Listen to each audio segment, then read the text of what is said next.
한국 영상 당장 내리세요. 그러지 않으면 고소하겠습니다.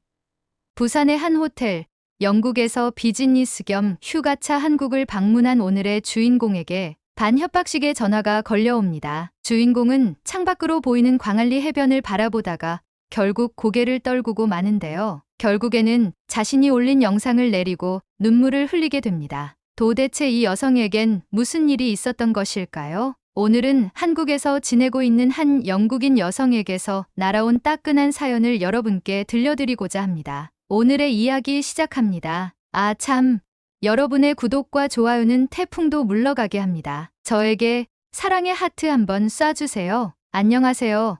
저는 영국 출신의 여행 유튜버 사라 밀러입니다. 저는 평소 세계 각지를 여행하며 다양한 문화를 소개하고 좋은 장소나 정보를 시청자에게 알려주는 영상을 제작하는 여행 크리에이터입니다. 제가 사연을 보낸 이유는 한국 때문에 제 영상을 눈물을 머금고 비공개를 해야 했던 웃지 못할 사건이 있어 이렇게 제보합니다. 평소와 다름없이 집에서 유튜브나 구글링을 하며 다음 여행지에 대한 고민을 하고 있었던 저는 지난달에 중국의 한 여행 업체로부터 매우 흥미로운 스폰서 제안을 받게 되었어요. 조건은 일주일 안에 2개의 중국 여행 영상을 업로드하고 중국이 여행하기 좋다는 내용의 긍정적인 면만 부각시키는 것이었죠. 특히 이미 잘 알려진 명소가 아닌 여행객들이 모르는 새로운 장소를 소개할 경우 추가 인센티브까지 제공하겠다는 파격적인 제안이었어요. 사실 처음에는 조금 망설였어요. 중국이라는 나라에 대해 알고 있는 정보는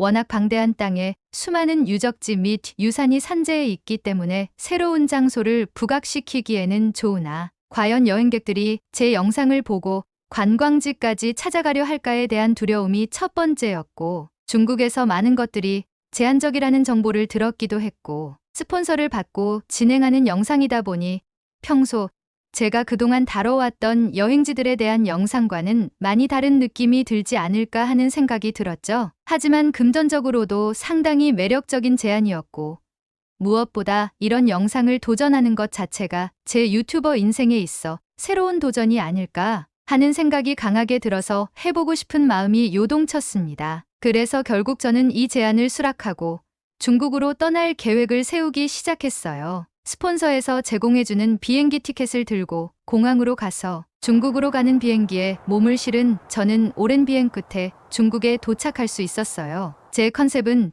중국의 스폰서의 요청대로 중국이 여행하기 좋은 나라라는 것을 각인시키는데 중요한 즉흥여행으로 컨셉을 잡고 최소한의 정보만 가지고 무작정 중국으로 출발하는 기획으로 시작하였죠. 하지만 중국에 도착했을 때 첫 번째 난관이 기다리고 있었습니다. 바로 인터넷 문제였죠. 중국에서는 구글, 유튜브와 같은 대중적인 주요 사이트에 접근할 수 없다는 건 알고 있었지만 막상 그 상황에 직면하게 되니 당황스럽더라고요. 미리 조사해둔 경로와 필요한 정보를 구글을 통해 확인하려고 했지만 중국에서는 구글 자체가 차단되어 있어서 전혀 접근할 수가 없었어요. 그래도 중국의 즉흥여행 컨셉으로 왔기 때문에 저는 중국의 사이트와 앱을 사용해 보려고 했지만 번역도 제대로 되지 않고 오류가 많아서 도저히 여행을 시작할 수 없었어요. 중국어를 잘 모르는 저로서는 이 문제를 해결하는데 상당한 시간이 걸렸고, 공항에 도착하고 짐을 찾은 이후 한동안 멍하니 있을 수밖에 없었습니다. 결국 저는 VPN을 통해 우회하여 겨우 구글에 접속하였지만 중국의 인터넷이 너무 느리고 자주 끊겨서 진행 속도가 굉장히 더뎌지기 시작했어요. 결국 저는 이유심을 구매하였고 촬영 때는 유심 없이 진행하는 컨텐츠로 영상에 담아야겠다고 생각했습니다. 의자에 앉아 휴대폰을 확인하던 중 중국 스폰서로부터 메일이 도착해 있었습니다. 그런데 메일 내용이 기가 막혔어요. 메일에는 144시간 무비자 환승 정책을 강조해달라는 요청이 있었어요. 이 제도는 중국을 거쳐 다른 나라로 이동하는 외국인들에게 비자를 면제해주는 정책으로 중국을 경유하는 외국인들의 부담을 덜어주기 위해 마련된 것이었죠. 영국을 비롯해 54개국을 대상으로 하며 중국에 도착해 다음 목적지로 가는 항공권을 소지한 관광객들에게 적용되는 정책이었어요. 말 그대로 중국을 경유하며 무비자로 중국의 여행지를 자유로이 즐길 수 있는 혜택이라는 것을 강조해달라는 내용이었죠. 하지만 이 정책이 있다는 것을 저 역시 이번 메일을 받고 처음 알았어요. 다행히 저는 중국으로 오기 전부터 최종 목적지를 일본으로 설정하고 평소 가고 싶었던 한국을 거쳐 일본으로 여행할 계획을 세워두었기 때문에 이 정책이 저에게도 해당된다는 사실에 이건 영상에 담을 수 있겠다는 생각을 할 수 있었습니다. 그래서 저는 영상에 담아보자고 결심하며 카메라를 켰어요. 베이징 공항에서 상당 시간 보냈음에도 불구하고 저는 공항에 막 도착한 것처럼 영상을 찍기 시작했어요. 공항의 첫 인상은 꽤나 현대적이고 잘 관리되어 있다는 것을 담아내며 공항의 전체 모습을 찍기 위해 잠시 밖으로 나가서 촬영을 한 후 다시 내부로 들어왔죠. 이때까지만 해도 장소와 경치를 보여주는 것이니 순탄한 느낌이 들었죠. 하지만 내부로 들어와 숙소로 이동하기 위해 경로를 묻는 쪽으로 컨셉을 잡고 안내데스크의 직원에게 질문을 했을 때 영어를 잘하는 직원이 거의 없다는 점에서 조금 당황했어요. 물론 휴대폰으로 VPN을 사용하여 직접 경로를 찾아볼 수도 있겠지만 중국이 여행을 하기 좋다는 긍정적인 면을 부각시키기로 했기 때문에 이 또한 자연스럽게 진행이 될 줄 알았죠. 하지만 의사소통에 불편함이 생겨서 직원에게 물어보는 영상은 과감하게 삭제하고 인터넷으로 검색을 해서 숙소로 이동하는 것으로 장면을 변경했습니다. 의사소통의 부재를 큰 문제로 여기지 않으려 노력했습니다. 영상을 촬영하면서 마음속으로 다짐했죠. 이 여행에서 어떤 어려움이 있더라도 긍정적인 면만 강조하자고요. 공항을 빠져나와 숙소로 이동하려고 했는데 여기서도 어려움이 시작되었습니다. 촬영 장비도 많은 저로서는 택시를 타고 편안하게 이동하려 했으나 택시 기사들이 영어를 거의 알아듣지 못했어요. 그중 자신있게 영어로 인사하며 다가오는 중국인들도 있었지만 제가 천천히 영어로 얘기를 해줘도 당황한 듯 다시 저에게서 멀어졌죠. 저는 영어 가능하신 분 있냐고 소리를 쳤고 제 모습을 보고 몇몇 공항 직원들이 도움을 주기 위해 저에게 다가왔지만 그 직원들마저 저에게 번역기를 들이미는 상황까지 벌어졌습니다. 저는 다시 원점으로 돌아가 베이징 공항에 막 도착해서 택시가 아닌 지하철로 숙소로 이동하는 것으로 컨셉을 바꿔 재촬영을 했습니다. 약간의 연기가 섞이긴 했지만 저는 중국의 좋은 면을 강조하자고 마음속으로 계속 되뇌이며 지하철 탑승구로 몸을 옮겼죠. 다행히 지하철은 생각보다 깔끔하고 편리했어요. 지하철 내부의 청결함과 공공시설의 상태는 놀라웠고 이런 모습은 영상에 잘 담아야겠다는 생각이 들었습니다. 하지만 지하철을 타고 영상을 찍으며 지하철이 출발하길 기다리던 도중 또 다른 충격적인 경험을 하게 되었어요. 갑자기 코를 찌르는 냄새가 나기 시작했는데 옆자리에 앉은 중국 여성 2명이 한눈에 봐도 알아볼 수 있는 형태의 오리머리를 손에 들고 뜯어먹고 있는 것이었습니다. 오리머리의 형태가 너무 선명했고 눈알이 없는 오리머리를 아무렇지 않게 뜯고 있는 중국 여성들을 보면서 저는 순간적으로 멈칫했지만 유튜버로서 이런 상황을 받아들이고 참아내야 한다고 되뇌이며 촬영에 임했죠. 중국 여성들에게 말을 걸었고 바디랭귀지로 그 음식이 뭐냐고 물어보니 베이징 덕이라고 했습니다. 그리고는 잇몸을 만개하며 웃으며 검은 봉투에 손을 넣고 주섬주섬 하더니 저에게 오리발을 들이밀었습니다. 저는 애써 웃으며 괜찮다고 손사래를 쳤고 카메라 앵글을 다른 곳으로 돌리며 중국의 지하철 문화와 깔끔함을 강조하는 리뷰를 계속했습니다. 그 냄새를 무시하려고 애쓰며 영상 촬영을 하였고 주로 지하철 창문으로 보이는 외부와 제 소감으로 영상을 마무리했죠. 우여곡절 끝에 저는 겨우 숙소에 도착할 수 있었습니다. 숙소는 스폰서에서 제공한 호텔이었는데 예상대로 아주 깔끔하고 고급스러웠어요. 그리고 외국인들이 전용으로 묵는 숙소라고 하더라고요. 중국인들이라곤 직원들 뿐이었고 온통 외국인들이었어요. 체크인을 마치고 방에 들어가 짐을 풀고 난 후 앞으로의 일정에 대해 다시 한번 계획을 짰습니다. 카메라는 숙소에서 검색을 하는 저를 비추도록 촬영을 하며 어디를 갈지 계획을 짜며 검색을 하던 와중에 베이징 근교에 고북수진이라는 중국 민속 테마파크가 있다는 정보를 찾았어요. 2014년부터 운영된 이곳은 아직 널리 알려지지 않은 명소여서 리뷰가 적었지만 중국의 전통 문화를 체험할 수 있는 다양한 콘텐츠가 있다고 했어요. 사진으로 봤을 때도 테마파크를 가로지르는 운하와 중국의 전통 건축물 양식 등으로 꾸며진 익스테리어들이 매력적이었습니다. 저는 이곳을 영상으로 만들어서 스폰서의 인센티브를 받을 수 있는 좋은 기회라는 생각에 다음 날 이곳을 방문하기로 결정하고 하루를 마무리했습니다. 물론 이동하는 길을 미리 다 스크린샷으로 캡처를 한 뒤에 말이죠. 다음 날 아침 저는 고북수진으로 떠났습니다. 그런데 생각보다 이동이 훨씬 어려웠습니다. 모든 대중교통의 모든 결제가 QR코드로 이루어져 있었고 위챗페이 같은 현지 결제 시스템을 이용해야 했기 때문이었죠. 외국인인 저에게는 이런 결제 방식이 너무나도 생소하고 복잡했습니다. 심지어 중국 내에서 이뤄지는 결제라서 현금을 사용하려고 해도 사용이 되지 않았어요. 나중에 알게 된 사실이지만 위조 지폐가 하도 많아서 현금보다는 전자상거래를 주로 하고 현지 통화로 바로 받을 수 있는 QR 결제로만 진행하려고 한다는 거예요. 평소 다른 나라에 갔을 때는 카드나 스마트폰에 있는 페이앱으로 손쉽게 할 수 있는데 중국의 정치 체제 때문인지 독보적인 시스템을 운영해서 관광객들에겐 어려움이 되었죠. 하지만 저는 스폰을 받은 유튜버였고 중국 홍보 영상을 제작해야 했기에 이 어려움을 감추고 어떻게든 QR코드 결제의 장점을 부각시키며 영상을 찍었습니다. 겨우 고북수진에 입장을 할 수 있게 되었고 고북수진은 기대했던 것보다 훨씬 넓고 다양한 볼거리가 많았습니다. 만리장성 옆에 위치해 있어 멀리서 만리장성도 볼 수 있었고 각 건물에서는 중국의 전통 문화를 체험할 수 있는 부스가 운영되고 있었어요. 운하에서 중국의 전통 배를 타고 이동을 할 수도 있었고 다채로운 간이 음식도 판매를 했습니다. 물론 QR코드로요. 넓은 지역을 걸어다니느라 힘들었지만 이게 대륙의 클래스구나 하는 생각이 들며 열심히 촬영을 했습니다. 중국의 전통 음식을 먹고 전통 체험을 하며 테마파크를 즐겼어요. 해가 뉘엿뉘엿 질 때쯤 만리장성의 일부인 사마대장성에 가봐야겠다는 생각이 들었습니다. 중국에 오면 만리장성을 한 번은 가야지 하는 생각으로 사마대장성에 바로 올라갈 수 있는 케이블카를 탔습니다. 사람이 생각보다 많아서 대기줄이 엄청 길었고 30분 정도 대기했다가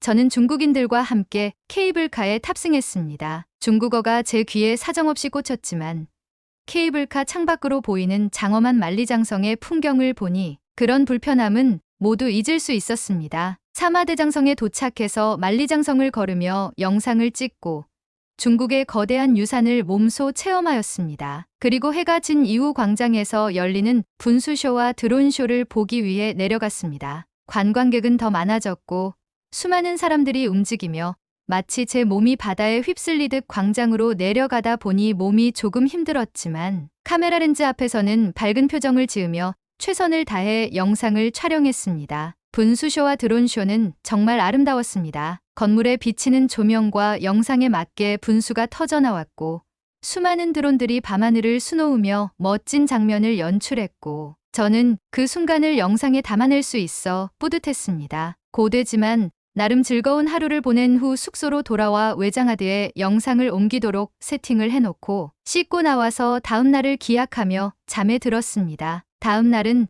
전날의 피로가 너무 커서 인센티브고 뭐고 다 필요 없다는 마음으로 베이징의 대표적인 관광지인 자금성으로 향했습니다. 도착하고 나서야 인센티브에 대한 아쉬움이 생기긴 했지만 장기 여행을 위해선 건강이 우선이었기 때문에 자금성을 선택한 것에 후회감은 재빨리 사라졌죠. 하지만 재빨리 사라진 후회감은 짧은 시간에 다시 피어올랐습니다. 자금성으로 가는 길에 예상치 못한 일이 벌어졌어요. 길을 가던 중 한 중국인 노숙자가 저에게 다가와 QR코드를 들이밀며 머니라고 외치는 것이었어요. 처음에는 그 의도를 전혀 이해하지 못했지만 알고 보니 중국에서는 구걸할 때도 QR코드를 사용한다는 것을 알게 되었습니다. 이 상황이 어이없고 동시에 신기하게 느껴졌어요. 아니, 얼마나 위조 지폐가 판을 치면 돈을 구걸하는 사람도 QR코드를 발급받아 앵벌이를 하는지 신기하고 경이로웠죠.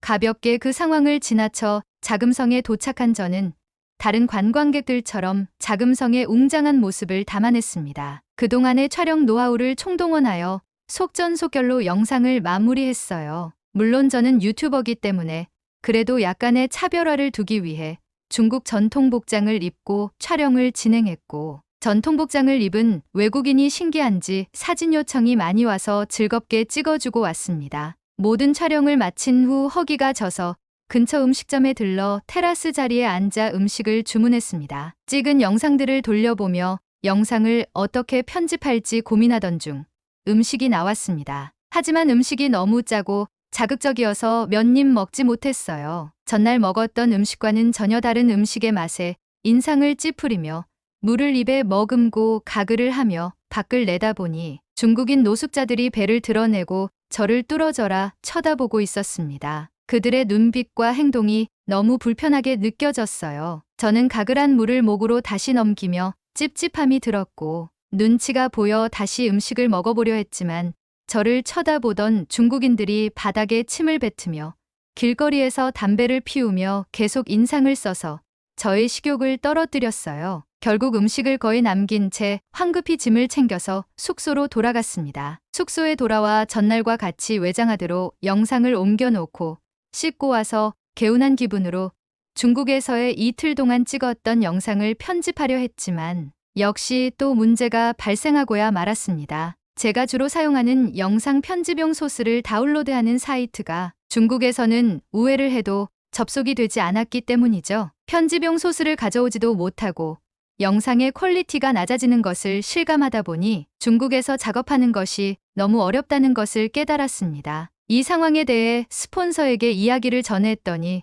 퀄리티가 좋지 않아도 되니 빨리 편집을 마치고 영상을 우선 제출하라고 했습니다. 영상 편집본을 우선 받고 검수를 한 뒤 업로드 승인 여부를 알려준다고 하니 영상 업로드는 추후에 하라는 스폰서의 말에 뭔가 감시받는 듯한 느낌이 들어 조금 기운이 빠졌지만 어쩔 수 없이 이틀에 걸쳐 편집을 마무리했고 다소 불만족스러운 상태로 영상을 제출했습니다. 다행히 승인을 받았지만 스폰서와의 협업이 이렇게 힘들 줄은 몰랐습니다. 중국에서 5일을 보낸 후 드디어 한국으로 이동하게 되었습니다. 한국에 도착하자마자 느낀 첫인상은 말로 표현하기 힘들 정도로 좋았습니다. 공항에서부터 깨끗하고 잘 정돈된 분위기가 느껴졌고 무엇보다 인터넷 사용이 자유로워 정말 좋았어요. 서울로 이동하기 전에 공항에서 중국 스폰서 영상을 마무리해 업로드하고 스폰서에게 완료 메일을 보냈습니다. 이제부터는 온전히 저만의 여행을 즐길 수 있다는 생각에 마음이 한결 가벼워졌습니다. 서울로 가는 길,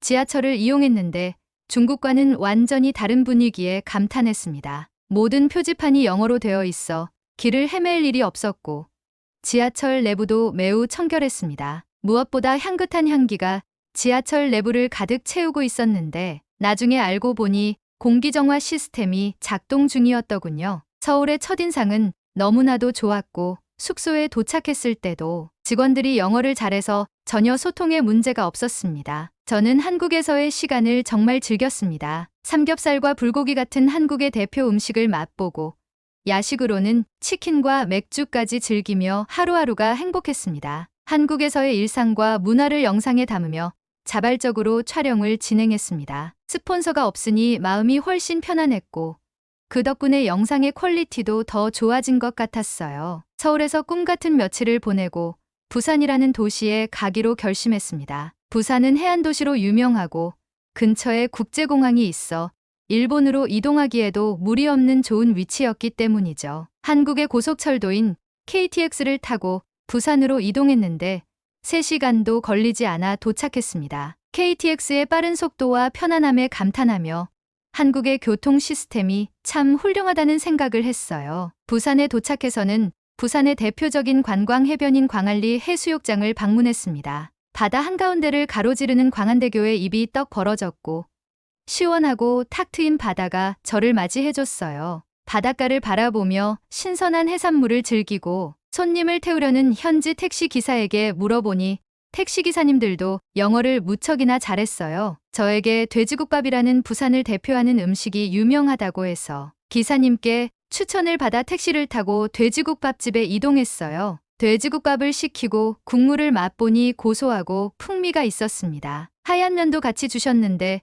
국물에 담가왔다가 먹어보니 정말 맛이 있었어요. 부산에서의 시간도 서울 못지않게 매우 즐거웠습니다. 광안리로 돌아가 바다가 보이는 숙소를 예약하고 그동안 한국에서 촬영한 영상을 신나게 편집했어요. 모든 소스를 활용해 빠르게 업로드를 마칠 수 있었고 편집 작업도 순조롭게 진행되었습니다. 그리고 다음날 일본으로 갈 채비를 하고 있던 중 충격적인 뉴스를 접하게 되었습니다. 저는 숙소가 조용한 게 싫어 어디를 가든 TV를 켜놓고 백색 소음을 줄이는 버릇이 있는데 한국 뉴스에서 일본에 지진이 발생했다는 보도가 나왔어요. 일본으로 가는 계획을 세우고 있었던 저로서는 정말 놀라운 소식이었죠. 한국의 자막 방송 시스템 덕분에 뉴스를 이해할 수 있었고 무사히 일본행을 포기할 수 있었습니다. 한국에 조금 더 머물기로 결정했어요. 그런데 그 순간 또 하나의 충격적인 연락이 왔습니다. 중국 스폰서에게서 온 메일이었죠. 한국 영상을 올린 것을 보고 이를 내리지 않으면 중국에서 제공한 모든 스폰서십을 해지하고 위약금을 청구하겠다고 했습니다.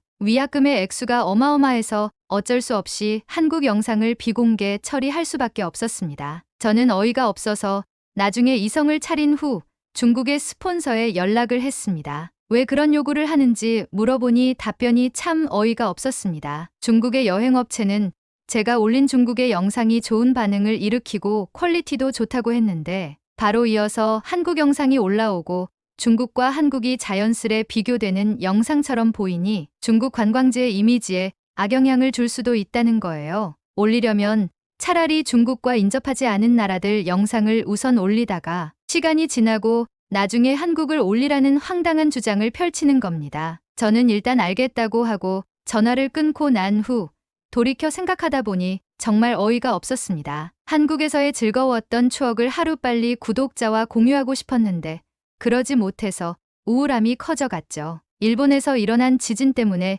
일본에 갈 수 없는 아쉬움과 한국 영상을 비공개 처리한 우울한 마음이 겹쳐 몸과 마음이 처졌습니다. 이런 기분을 달래기 위해 저는 숙소를 나와 다시 부산의 광안리 해변으로 나갔습니다. 그런데 그곳에서 또 하나의 놀라운 광경을 목격하게 되었습니다. 낮과는 다르게 수많은 사람들이 광안리 해변에 운집하고 있었고 어디선가 강하고 웅장한 음악이 들려오더니 엄청난 규모의 드론쇼가 광안리 해변을 수놓기 시작한 것입니다. 중국의 고북수진에서 봤던 드론쇼와는 비교도 되지 않을 만큼 스케일이 크고 멋진 장면이었어요. 저는 이 순간을 놓칠 수 없어서 바로 카메라를 꺼내 촬영을 시작했습니다. 한국 영상이 삭제된 것에 대한 우울함과 일본 여행이 취소된 아쉬움이 모두 보상받는 기분이었어요. 알고 봤더니 부산에선 매주 토요일마다 광안리 해변에서 드론쇼를 펼친다고 하더라고요. 기분 좋게 드론쇼를 본 후 숙소로 돌아와 한국에 며칠 더 체류하기로 마음을 먹었어요. 그 이후로 저는 안동,